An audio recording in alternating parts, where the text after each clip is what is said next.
Okay, welcome to Cleveland Heights City Council Committee of the Whole meeting. It's March 3rd at 6:52.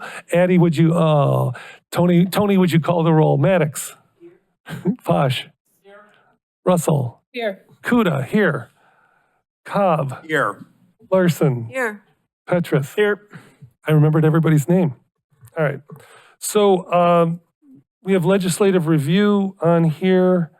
So we'll start going through all of these pieces of legislation and hopefully have brief conversations about them. All right, on first reading for consideration for adoption, this is 033-2025. This is a resolution authorizing the mayor to enter into an agreement with Coventry Village Special Improvement District, also known as SID, for an advancement of funds that they didn't get because the county screwed up. Any questions about this? So this would be a loan, and we would recover the money, I'm assuming, Mr. Law Director, on the payment, because the payment comes to the city first, that we would take our cut out of that and then send them the balance? Correct. I mean, so it is in that sense an advance, even more so than a loan. Right, but the loan payback would happen at the time the monies were finally sent to. Collected from taxpayers by Right. the county and remitted to the city. Okay. Any questions? Yes, go ahead. Not a Councilman Larson. question, just because this was not the fault of the SID, I would propose that we support this legislation. Yeah, thank you for saying that. Yeah, it was the county that missed this payment. Any questions, comments? All right. We'll move on to 034, a resolution authorizing an agreement with Security Automation Systems for repairs to our security and intercom systems for Cleveland Heights Jail and waiving competitive bidding. Any questions, comments about this piece of legislation? I believe our equipment failed. Is that correct? Yeah. Go ahead, Councilwoman. I think that Chief Britton has done his due diligence, and he's given us information that says that the equipment they have right now is not going to pass muster for the state. They've asked for quotes, and the best quote they got was from this company that's in this legislation that will, SAS uses universal detention standard components, each of which can be readily ordered and replaced independent of the vendor. So going forward, we should not be in this pickle. Thank you. And this is $75,090 for this system. Any other questions, comments? All right, let's move on to Resolution 035, 2025. This is a resolution declaring the fire damaged property at 3690 Grosvenor in Cleveland Heights to be a nuisance. And I do believe this would cause for a demolition. Assistant Director, is that true? Okay. Any questions or comments on this? All righty. Now, first readings only, 036, resolution adopting the City of Cleveland Heights Comprehensive and Equitable Safety Action Plan. I'm planning, no pun intended, to send this over to the Safety Committee only with the blessing of the Municipal Services Director, Chair. I'm happy to have that happen. Thank you. Are you happy to get it into your committee? I'm always happy to get something in my committee. All right, Councilman Posh, then. Should say our committee. Yes, so I'll refer that to your committee. And when does your committee meet? The next meeting is 6 o'clock on the 18th. All right. Well, thank you for that. Next is Resolution 037, 2025, a resolution authorizing Cleveland Heights City Council to establish a high school internship program. So we did discuss this at the last Committee of the Whole meeting. I know there were some council persons that were interested and some that may not be, but any questions about this? The only thing I wanted to say, I really love that we're getting a little more involved in the, with their schools and partnering. We had a student speak at the last regular meeting. letting us know kind of goings on at the schools and so forth. It's nice to have that relationship. We are going to need to allocate about $10,000. We probably won't use it. I would like to bring this up in the Finance Committee meeting on the 11th as to how we want to go about funding this. But this is first reading only. Second readings, we have 027, an ordinance authorizing the mayor to enter into an agreement with and requesting the cooperation of Cuyahoga County in the matter of resurfacing Euclid Heights Boulevard. Any questions about this legislation? Mr. Yes, President, please. just to confirm, this is only for the westbound portion of Euclid Heights Boulevard, correct? From the intersection with Cedar to Coventry. Am I understanding that correctly? I can't. That's correct. Okay. Thank you. Confirm that. All right, any other questions? We'll move on to 245-2024. This is an ordinance amending the zoning map. This is what we just talked about for Park Synagogue. Councilman Cobb? I would ask that we refrain voting on this until our next meeting. I'm going to support it. I'm just uncomfortable that we had the public hearing and then right away we're going to have the vote tonight. I'd like to make sure that we are getting information out to the community about this, and I would ask that we have something put in the next city email blast and newsletter that goes out advising of this significant zoning change to this area. All right, I would support that. Any other discussion? Okay, I would Yes. support that as well. all right. I just want to make sure we're all on board with waiting till March 17th to vote on this. Any other, yes. So I just want to make clear, I mean, do any of us have, well, first of all, if this is your will, Councilperson, I'm supportive of it. I'm also supportive of the project. Are we looking for staff or anybody to provide additional presentations, or are we just we're just trying to wait a couple, a week and a half, 2 weeks, just to see if more people from the public reach out to us? Is that the goal? That's correct. I don't want to find ourselves in a position where someone is critical of the fact you had a public hearing, didn't put a lot of notice out, or they believe that we didn't put a lot of notice out. And given that there's no urgency to vote on it tonight, I just think it's a good practice that we do this, and going forward that we always try to have some time pass before a public hearing and then voting on it. All right, so we'll put it on for third reading for March 17th. And then, speaking of third readings, we have 11-2025, an ordinance making appropriations for the current expenses and other expenditures for the city of Cleveland Heights. This is the 2025 budget. All right, which we are not voting on tonight. All right, so let's see. I'm sorry. So we have some time allocated here for the 2025 budget. Anybody want to speak on this? We did just have a finance committee meeting about an hour ago.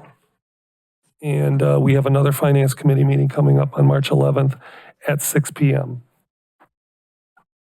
Go ahead, Councilwoman. I don't really have anything to report, except if people are interested, please watch the meeting. We had Director Klinkscale there to answer questions about the Public Works budget. And March 11th will be a meeting at 6 o'clock. And we will have an opportunity to get our, hopefully, final answers to our questions at that point. So that's where I'm at right now. All right, any other, yes, Councilman So, Bosch. Councilwoman Larson, I wasn't able to attend the meeting because of a health issue with my father. I don't see any reports in our emails or anything on the site. Do we get any additional reports tonight? I asked that the digital reports be sent of the information. We got hard copy this evening, so I don't know who's responsible for sending those out. If it's Director Hairston or Director Feltz, we should be seeing something. But you did get some hard copy reports? Yeah, you're welcome to have my copy if you want. No, I don't want to take your copies, but I'll, I think there were extra copies. We can get them to you. okay. Any other questions, comments on the budget, Mayor? Yeah, just a couple comments that I'd like to make for the council members, some of whom were not at the meeting earlier, others who were, who may not remember. Just wanted to make sure that people were aware that at the 2025 Budget Information webpage, which is the collection of all of the financial data that historically, at least since I've been mayor, would appear in a budget book, certainly vastly exceeding the amount of information that council's got in the previous form of government. All of that documentation is listed here. For people who are just tuning in to this conversation, you can see the ordinance number 11/2025. You can see the exhibit showing the updated appropriations by fund and department, including the addition of over $9 million of capital that council amended into the budget to complete the administration's recommended appropriations ordinance. Obviously, this is the initial introduction of that provides a bit more information as well. But then under that list of links, we've got the meat of the information that council has traditionally received from my administration. You'll see that these mirror or mimic the financial data that you will find in the 2024 budget book. You've got a total budget revenue comparison, and what that looks like is for our entire budget, this is what we are budgeting and expecting when it comes to our revenue for the year 2025 as compared to the budget from 2024, broken down by the revenue classification or the source of that revenue.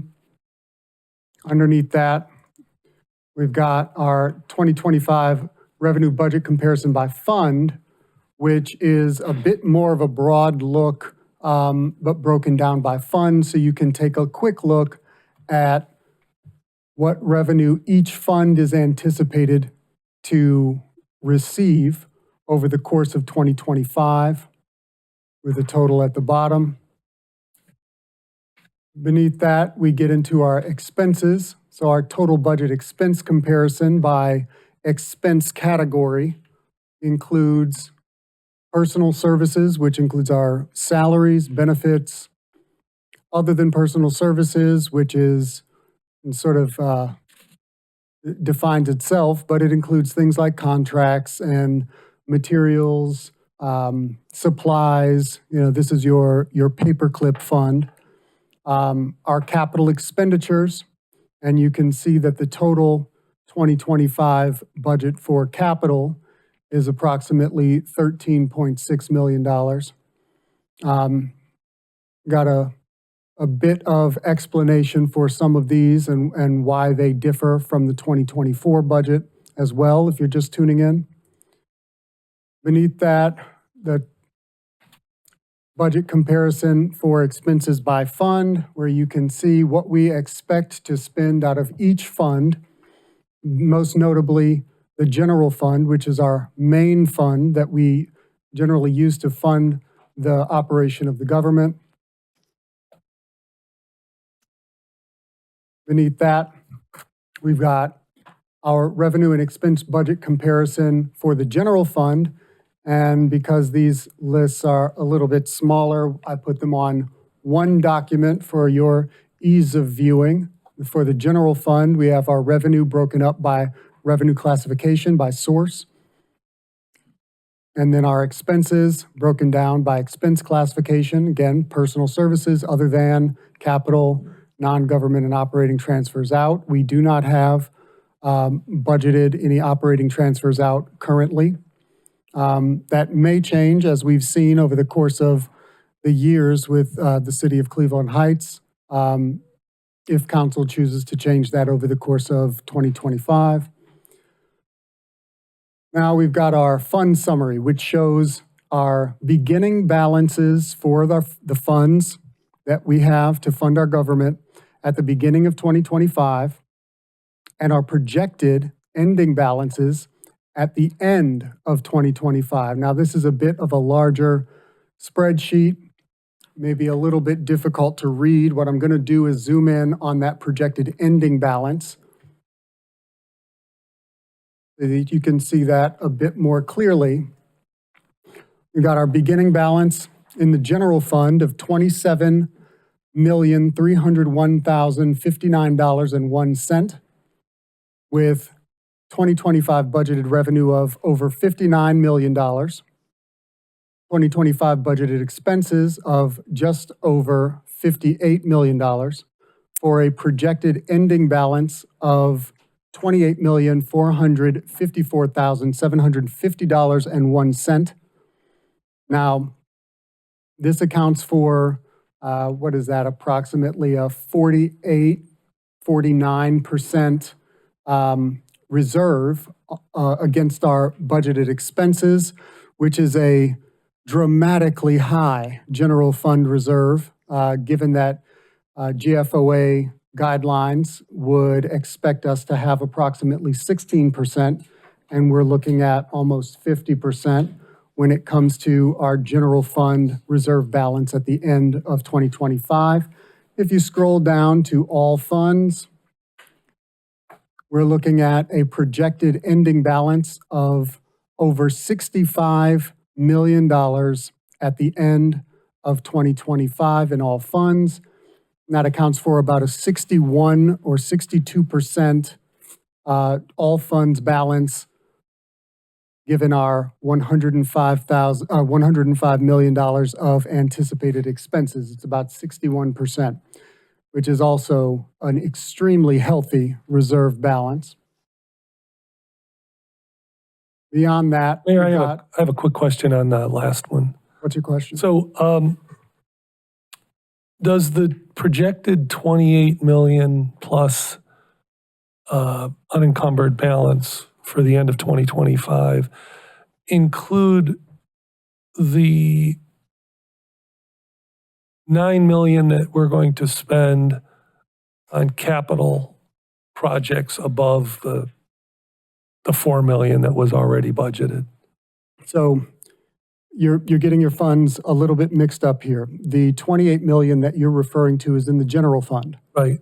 The additional capital that I included in my recommended budget to council, that additional 9 million on top of the 4.4 million that was already in the budget, Right. that 9 million does not come from the general fund. That comes from a variety of other funds. But that's next on the list, Okay. 2025 capital expense request.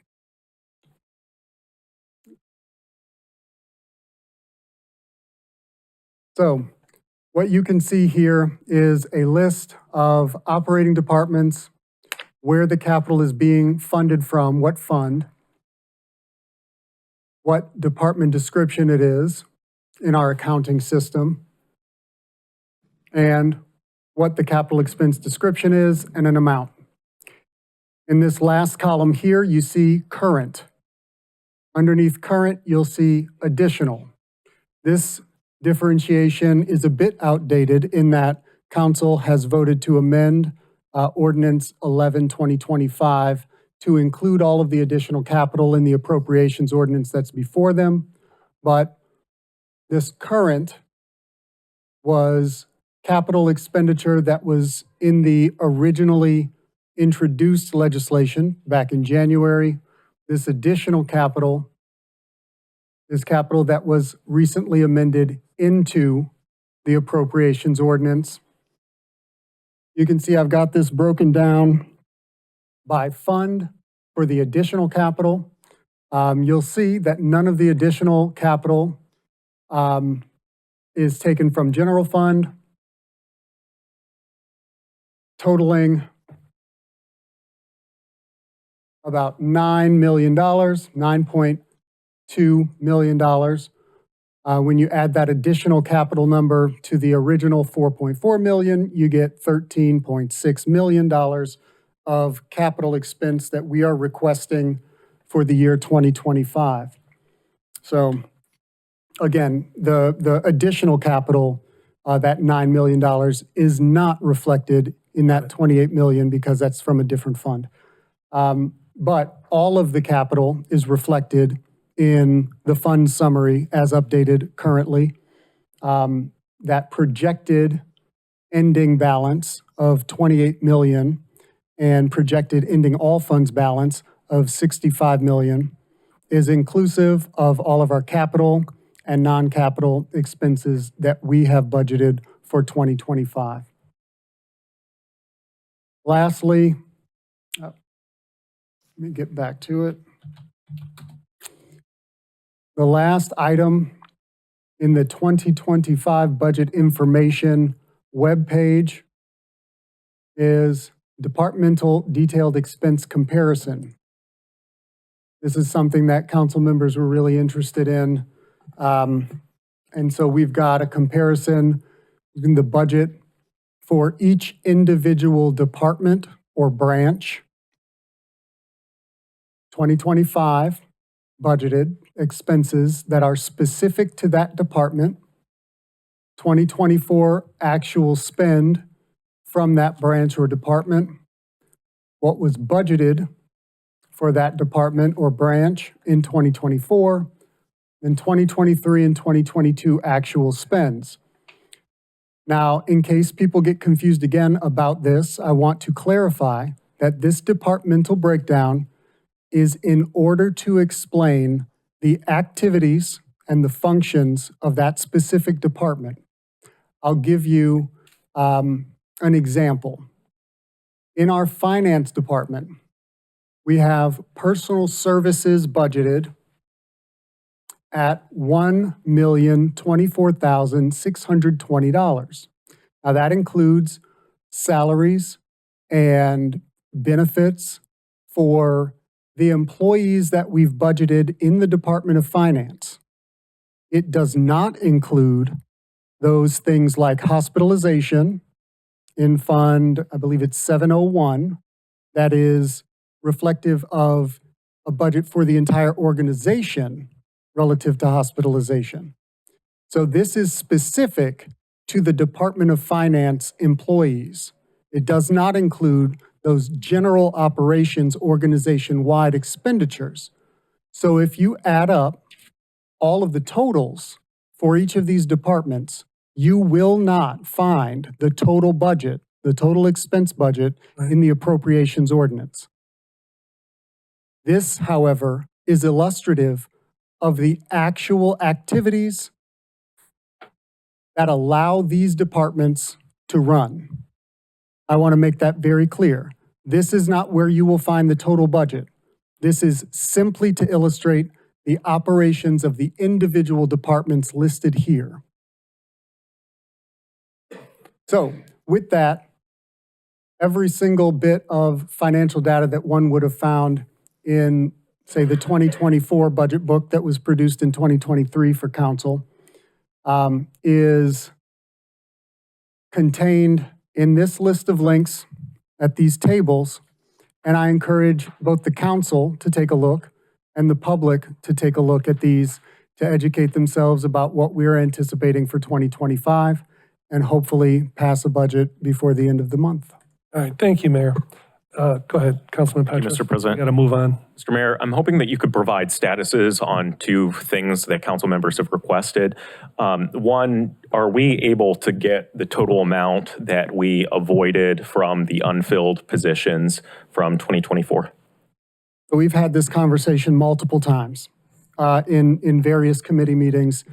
I don't know if maybe I'm having trouble explaining this appropriately.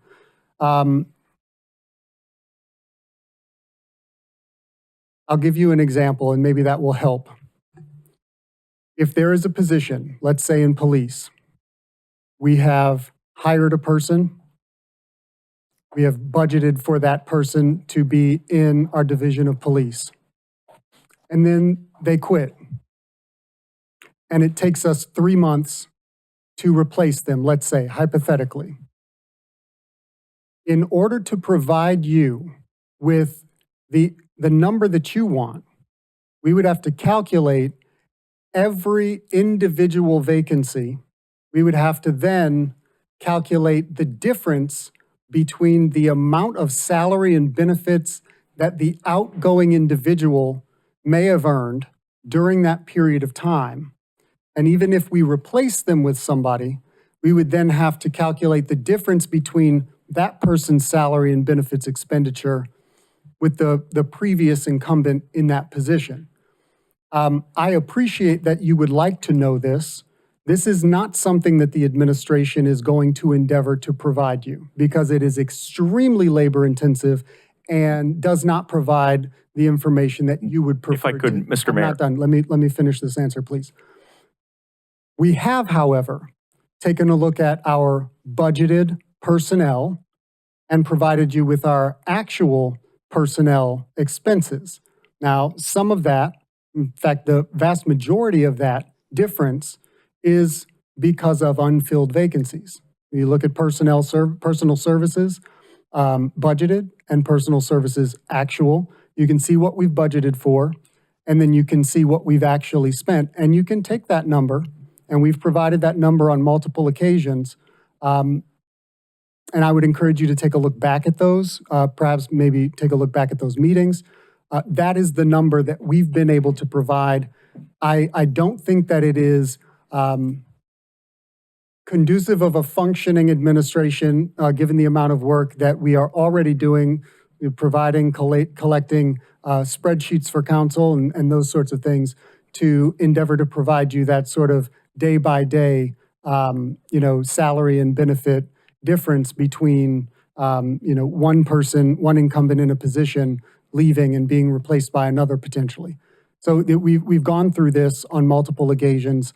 I hope to not go through it again. And I'm certainly aware that we've gone through it multiple times because I have used vacation time multiple times to attend those finance committee meetings. And as I've said multiple times, we don't need an exact number, but a rough estimate would be helpful. And so it's good to hear that we can, in fact, use the revenues and expenses to roughly approximate that, because my recollection was that we were told to not do that.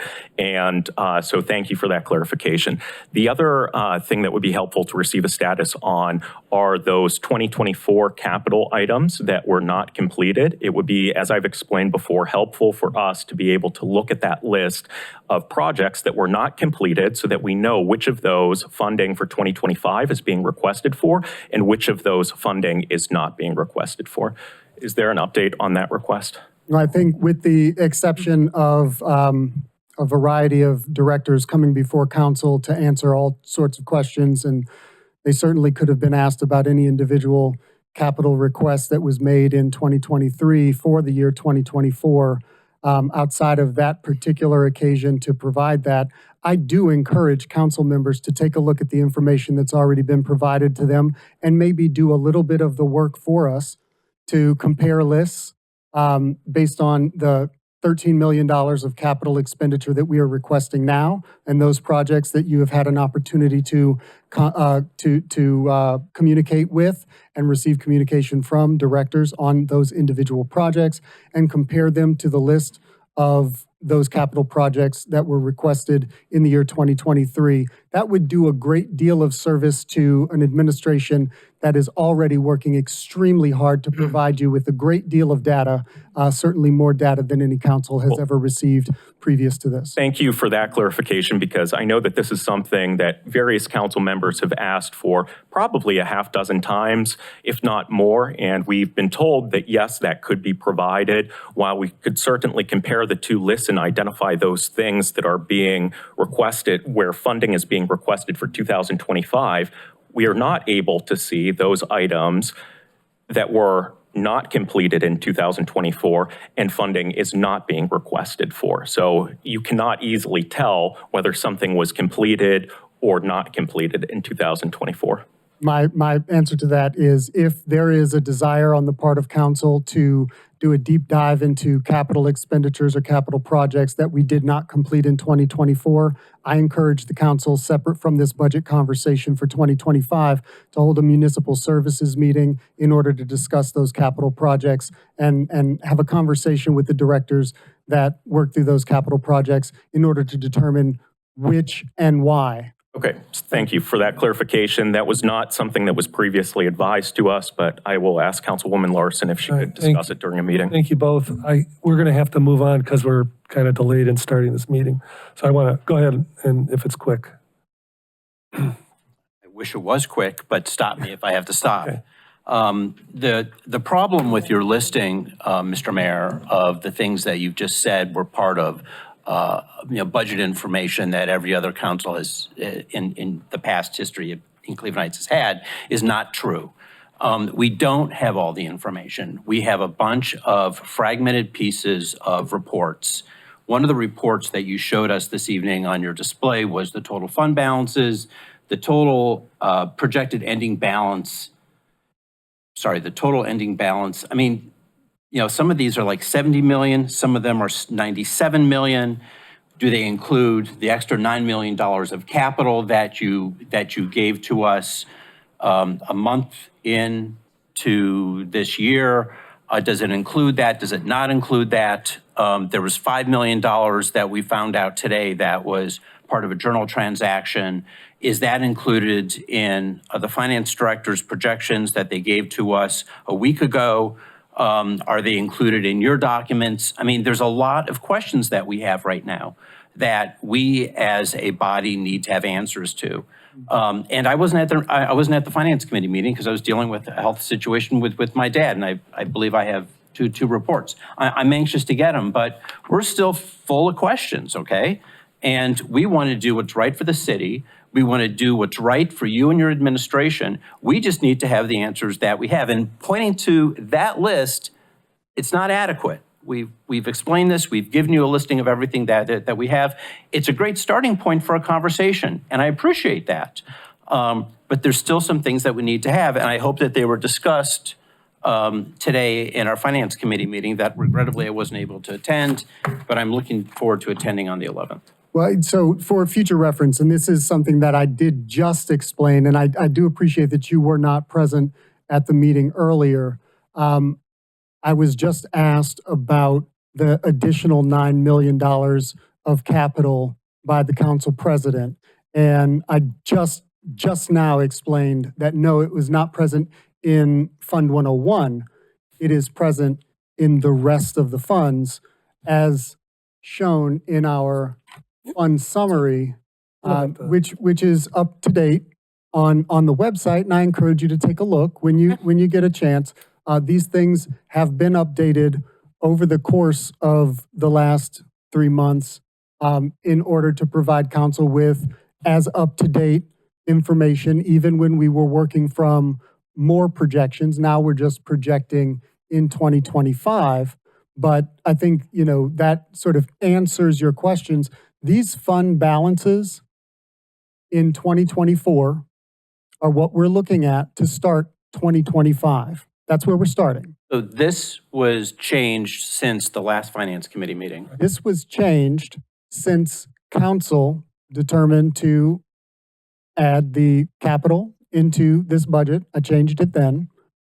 And then I wanted to make sure that it appropriately reflected our exact number of transfers, and it does. Again, I think I provided to council, first to the chair of the finance committee, the final number of transfers, but I've since provided to all of council, and you can take a look at that as well, that 5.4 million or so of transfers from the general fund into other funds in order to avoid negative balances, as we generally tend to do every single year.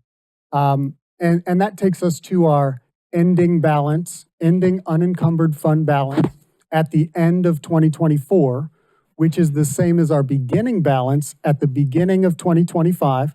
And then you can take a look at our budgeted revenue for 2025 and budgeted expenses for 2025 to arrive at our projected ending balance for 2025. This is relatively self-explanatory. I encourage you to take a look, pour through it. Relatively face value, but caveat, just want to make sure you are aware, and this has been provided before, but this does not include ARPA funding. The reason for that is that we are not budgeting ARPA funding in 2025.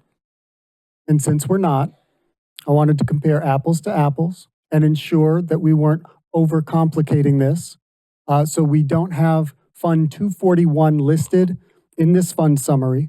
However, absent 241, our expected ending unencumbered fund balances at the end of 2025 for all funds is over $65 million. And for the general fund, which is really what we want to look at, is over $28 million. Again, that's what 48% of our budgeted expenditures, which is a massive and lovely reserve to have. All right, thank you, Mayor. We do not have a executive session, although it is on the agenda. I know the planning director wanted to make a few comments, and I'm going to have to ask you to, maybe squeeze it a little bit, and maybe we'll do a little more in a couple of weeks. Sure, and I do have a presentation which is not appropriate for tonight, but the idea is that every month we would come in and give you some updates on planning and development, because often we're coming before you at the beginning of a process when we're hiring somebody, and at the end of the process when we're adopting something, but not in between. So what we can do is work with the council president to get these regularly scheduled. I was going to give you some updates on transportation planning and then park planning, but I did want to touch on a couple of things that are more timely, which is our Livable Neighborhoods Initiative, which is zoning. We spoke a little bit about zoning tonight with the Park Synagogue. We're looking at accessory dwelling units and working with the county on that. There'll be some zoning that'll be coming forward later this year. The places of worship legislation, a draft is going to be posted by the end of the week, along with an FAQ and a summary. That'll give some time for public review, and we anticipate bringing that legislation before you on April the 7th, and that'll follow the process. And then things like residential typologies, infill housing, and housing needs assessment, that's all based upon the budget. So we have to wait for the budget to be passed. And just a few other things. Neighborhood planning, we continue with the Noble Road Corridor, Taylor Road in North Coventry. We've got gateway and wayfinding signage, working with the county on that. And we want to give an update on ARPA at the next meeting if that's possible. That would be wonderful. Of course, we've got Lancashire still moving forward with that, Park Synagogue and Severance. Just some updates from building and inspections. On the website now is an update on the exterior inspection schedule, so that has the 5-year build out on that. We're going to be restarting commercial systematic inspections.